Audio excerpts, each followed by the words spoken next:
Hello everyone, welcome to my channel. In this video, we are going to discuss the poem The Months, written by Christina Rossetti. So, The Months. Month का मतलब होता है महीना. एक साल में कितने मंथ्स होते हैं? 12.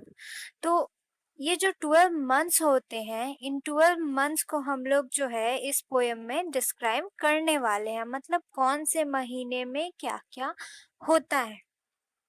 सो पोएम जो है वो यहाँ से स्टार्ट होता है.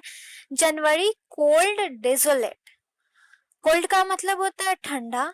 डेजोलेट मीन्स मिजरेबल और लोनली. मिजरेबल का मतलब दुखी या फिर निरानंद.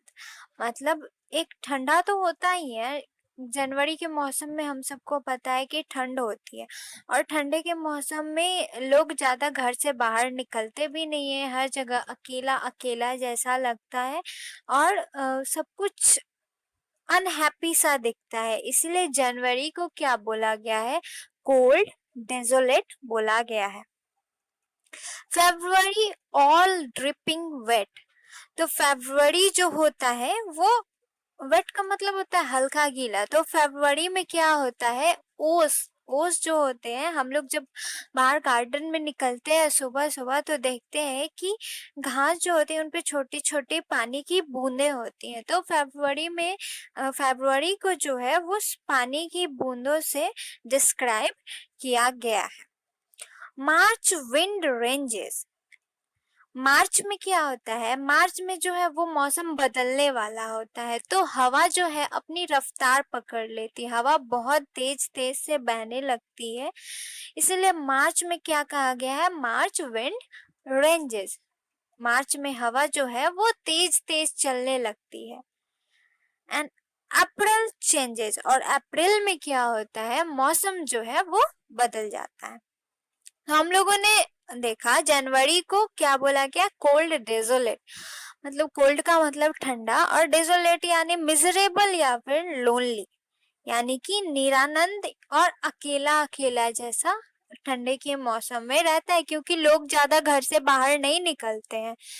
एंड फरवरी को ऑल ड्रिपिंग वेट. उन ओस की बूंदों से कंपेयर किया गया, मतलब डिस्क्राइब किया गया है फरवरी को. और मार्च में हवाएं जो है वो बहुत तेज तेज चलने लगती हैं. And April changes. And April में क्या होता है? अप्रैल में जो मौसम होता है वो पूरी तरह से बदल जाता है. अब क्या है? अप्रैल में सीजन चेंज हो चुका है. Now birds sing in tune to flowers of May and sunny June brings longest day. तो बर्ड्स जो है, अब तो मौसम चेंज हो चुका है तो अब बर्ड्स गाना शुरू करते हैं. और बर्ड्स गा किसके लिए रहे? To flowers of May.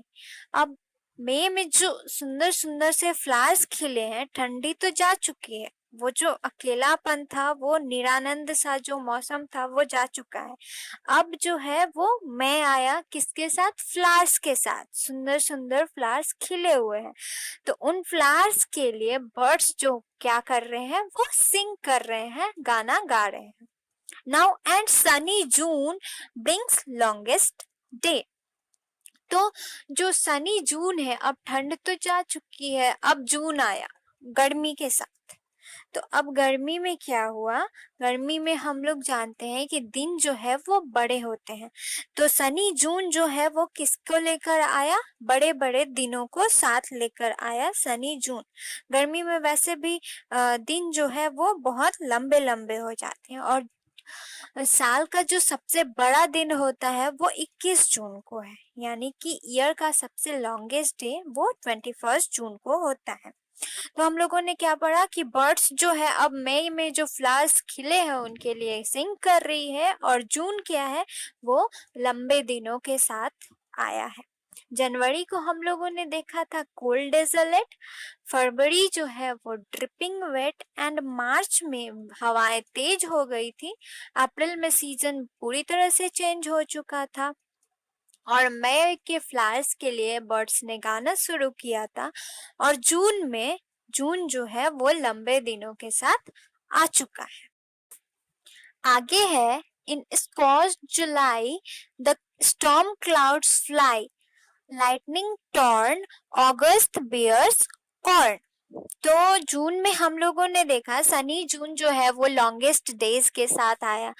अब स्कॉर्च्ड जुलाई आए, किसके साथ? स्कॉर्च्ड का मतलब होता है स्लाइटली बर्न, यानी कि हल्का जलने टाइप का। मतलब जुलाई में जो है वो बहुत ही कड़कती गर्मी होती है, बहुत ही ज्यादा गर्मी होती है कब? जुलाई में। और जुलाई में क्या होता है? Storm clouds fly. स्टॉर्म का मतलब आंधी। जुलाई के मंथ में ही आंधी तूफान और बादल जो है वो इधर उधर मूवमेंट उनका होने लगता है, बादल जो है वो उड़ने लगते हैं। And lightning torn means with lightning flashing through clouds as if tearing them apart। lightning means clouds से जो है वो लाइट निकलती है क्लाउड से, और देखने में ऐसा लगता है कि वो एक क्लाउड्स को जो है वो एक दूसरे से, एक ही क्लाउड्स को दो पार्ट्स में डिवाइड कर रहे हैं। तो जुलाई जो है वो उसमें बहुत ही ज्यादा गर्मी होती है, और इसी मौसम में आंधी तूफान बादल ये सब होते हैं, और बादल से लाइट निकलते रहती है क्लाउड से, और देखने में ऐसा लगता है कि वो मतलब उसको पार्ट्स में डिवाइड कर रही है। अगस्त बियर्स कॉर्न, और अगस्त में क्या होता है? कॉर्न यानी कि भुट्टा आता है। अगस्त के मंथ में ही भुट्टा जो है वो आना स्टार्ट हो जाता है। आगे है सितंबर फ्रूट। इन रफ अक्टूबर अर्थ मस्ट डिसरोब हर। तो सितंबर में क्या है? सितंबर में क्या होता है कि ज्यादातर फ्रूट्स जो है वो सितंबर में अवेलेबल होते हैं, इसीलिए सितंबर को फ्रूट से डिस्क्राइब किया गया है। इन रफ अक्टूबर, अक्टूबर को क्या कहा गया है? बहुत ही ज्यादा रफ। वो क्यों? अर्थ मस्ट डिसरोब हर।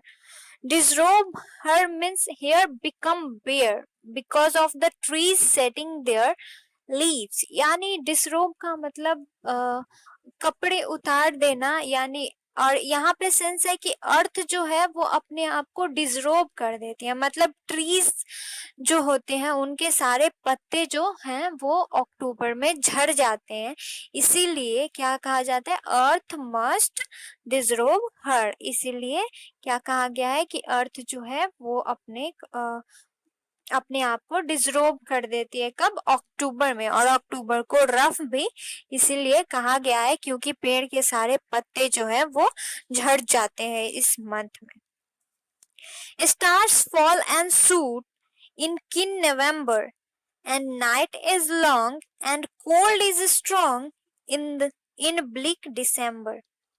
तो नवंबर में क्या होता है? कीन का मतलब होता है हेयर, कोल्ड। नवंबर में ठंड आ चुकी होती है, स्टार्टिंग होता है, तो स्टार्स जो है वो गिरना, तारों का गिरना और टूटना शुरू हो जाता है कब? नवंबर में स्टार्स जो है वो शूट होने लगते हैं और गिरने लगते हैं नवंबर में। And night is long and cold is strong in bleak December. तो नवंबर में जो है वो ठंड की शुरुआत होती है, इसलिए ठंड जो है थोड़ी कम होती है। और दिसंबर में क्या हो जाता है? रातें जो है वो बड़ी बड़ी हो जाती हैं। गर्मी के मौसम में दिन बड़े होते हैं और ठंडी के मौसम में रात बड़े बड़े हो जाते हैं। और दिसंबर में जो है वो ठंड ज्यादा हो जाती है, बहुत ही ज्यादा स्ट्रोंग हो जाती है। In bleak December, bleak means cold, dull and colourless, बिल्कुल भी कोई कलर नहीं होता है, सारी चीजें कलरलेस दिखाई पड़ती हैं, और ठंड भी बहुत ज्यादा स्ट्रोंग हो जाती है दिसंबर में। तो हमारा पोयम जो है वो यहाँ पे खत्म हो चुका है। सो इस वीडियो में बस इतना ही। अगर आपको ये वीडियो अच्छा लगा तो लाइक करें, और अगर अभी तक आपने मेरे चैनल को सब्सक्राइब नहीं किया है तो प्लीज सब्सक्राइब करें। जय हिंद, जय भारत।